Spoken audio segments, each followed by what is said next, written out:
Now, how do people do this? How do they become wise? Well, here's the funny thing. The data tells us that there are 3 big blocks of work that they do. One piece is that they learn through experience, right? They just go to work, they hang out, they're in the space, and they learn. And the data tells us literally that about 70% of what it takes to learn how to do your job comes from being on the job.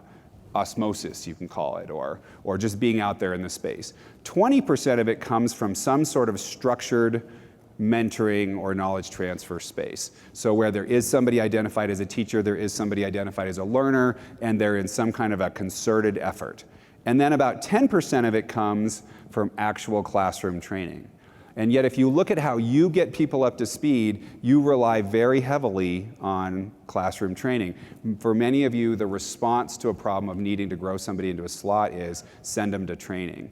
And what we know is that, and you all know this practically speaking, how did you learn how to do your job? How many of the classes you took were the reason why you became successful at your job?